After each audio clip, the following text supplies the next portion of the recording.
Sometimes you find yourself caught between two things. We found ourselves celebrating our 19-year wedding anniversary caught between a fire and a storm. On this trip, we had to figure out how to celebrate on the run, finding one of the quietest places we've ever been and cramming in some of the fancier things in life before seeking shelter from an incoming storm front.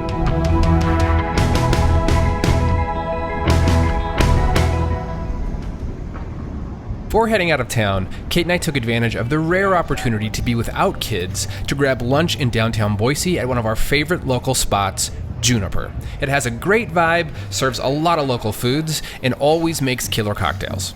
After lunch, we hit the trail. Our first destination was just outside of McCall, Idaho.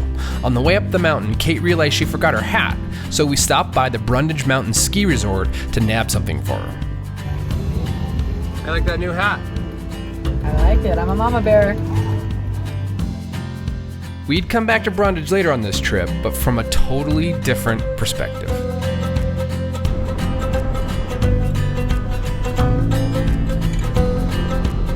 This time of year, Idaho is under fire restrictions, so we didn't bother bringing any firewood. Plus, it was hot enough that we didn't need a fire to stay warm, even above 7,000 feet, where we'd hopefully be staying for the night. In planning for this trip, I found a spot on Gaia GPS and Google Earth that I wanted to explore. It was at the end of what looked to be a very lonely road, which ends on a saddle between a few different peaks. But I hoped we'd be able to find a quiet place to enjoy each other's company without anyone around in the backcountry. All right, how do you feel about driving? I like it. It's different. I don't get to look at the beautiful views quite so much, but it's fun. Choosing a line. Kind of like playing a video game. It is a little bit. Well, you're doing a fantastic job. Put a tire on it. Someone once told me. When in doubt. Put a tire on it.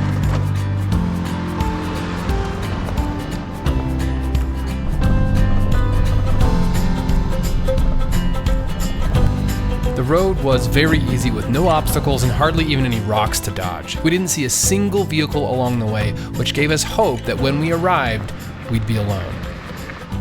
This part of central Idaho is marked by ghost trees and thriving trees mixed together. That, for us, creates a sense of renewal and resiliency. And in some ways, the ghost trees give the area a bit of a mystic vibe, as if the trees have passed on, but their shells are still standing so they can pass on the stories they've collected over the years.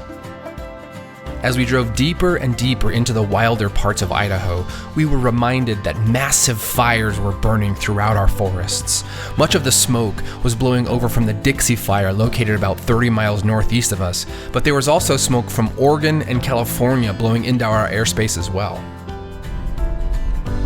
When we found the end of the road, our hopes were confirmed. For once, Kate and I found a great camping spot on our first attempt. So we were both really excited to find a place that offered total privacy, a fantastic view, and was an easy place to set up camp. I sent a quick note to our family that we were alive and well, then checked the weather on my Garmin InReach Mini, which told me we'd be okay for the night, weather-wise anyway. Then we went to work setting up camp and settling in for the evening.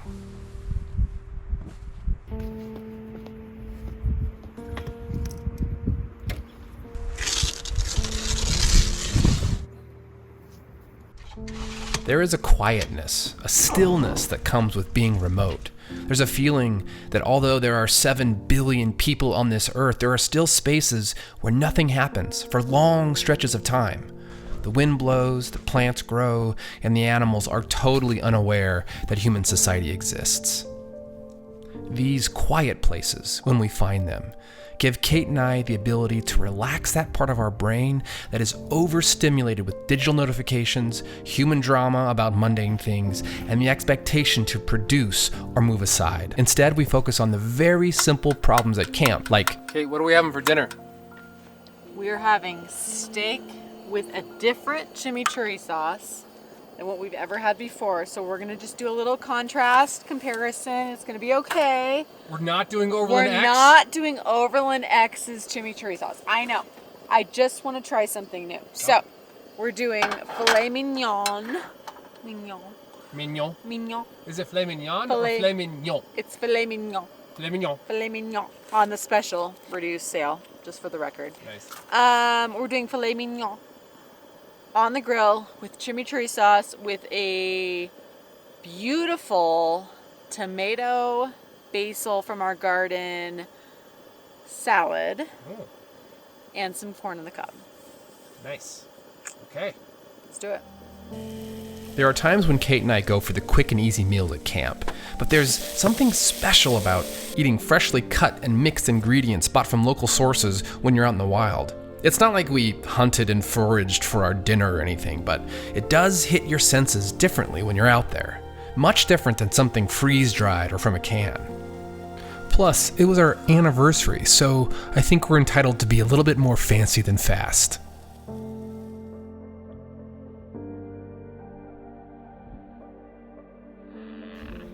What wine are we drinking, Kate? So we are drinking a Koenig Vineyards 2014 Reserve Cab. It's from Fraser Vineyard. I have been saving this for very many years. At one point, this was my absolute favorite wine, and I bought like 1 or 2 extra, and I put them away for a special occasion, just like today. Like our 19-year anniversary. Mwah.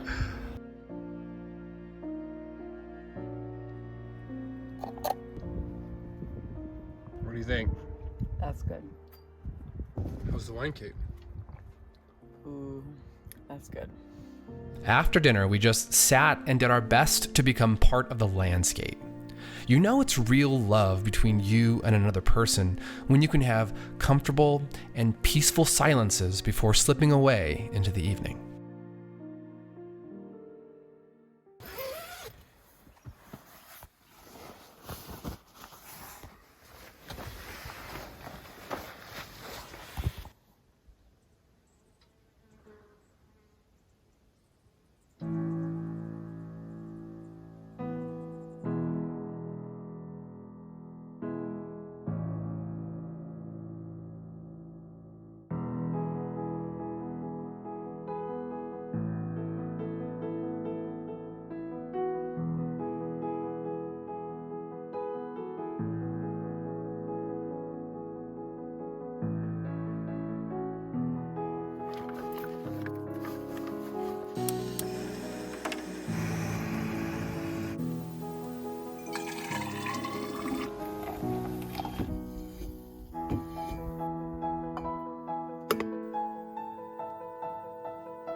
This is our poor, confused friend who has been trying to turn our aluminum table and our stainless steel mugs into a flower. Sadly, he's not gonna get what he's looking for here, but you know, there's nothing wrong with trying. This is the bee who thinks a little bit differently than the rest of the hive, and he's out just experimenting and trying to create some new things, and he's gonna bring some interesting stories back. They might laugh at him. They might tell him he's doing the wrong thing, that he should stick to flowers, but you know what?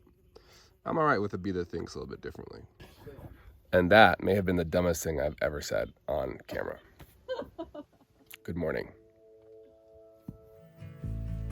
After coffee, we saw that a major storm was on its way, bringing much-needed rain to our forests, but also thunder and lightning. The storm was projected to hit later that day, so we decided to pull up stakes and pack in a few more memories before needing to take shelter.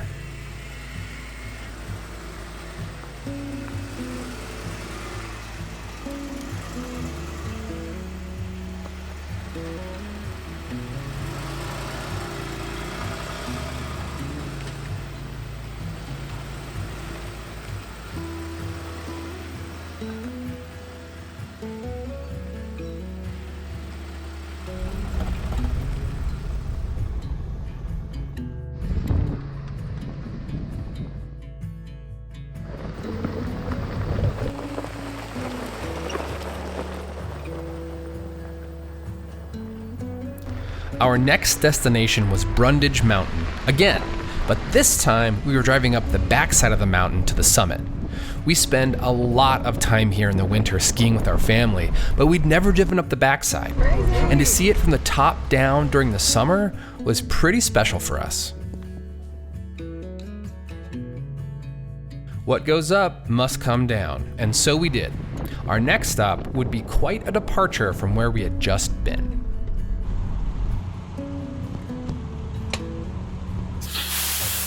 We've checked the box for off-roading, overlanding. Now we're gonna get ready to hit the paved road and do some fancier things. Okay, where are we going for lunch, Kate? We're going to Jug Mountain Ranch for lunch, our favorite spot. Do you want to park down? Yeah. So Kate and I are at this really lovely little restaurant that's part of a clubhouse and golf club, but we have really dirty feet. These are not the feet of a fancy restaurant. These are the feet of a campfire, but we're just gonna go with it. To clean up, we hit the Cove, which is a day spot located at McCall's Shore Lodge.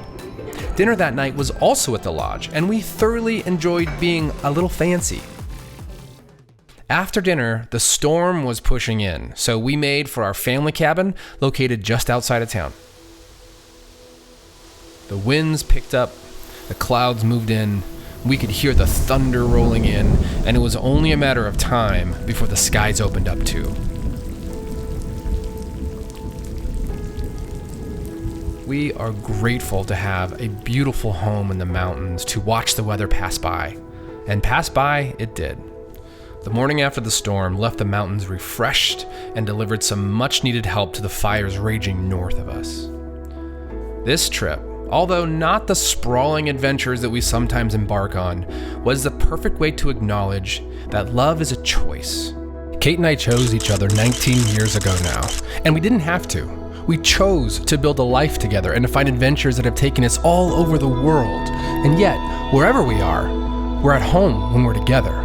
So the fact that we had to watch for a fire and run from a storm didn't bother us one bit, because at least we got the chance to get out there, see something we'd never seen before, and share the silence of the backcountry together. And chances are, we're gonna keep hanging around, talking to bees, imagining trees are ghosts, and just getting out there to the wilder parts of our world. Even if we mix in some fancy things from time to time.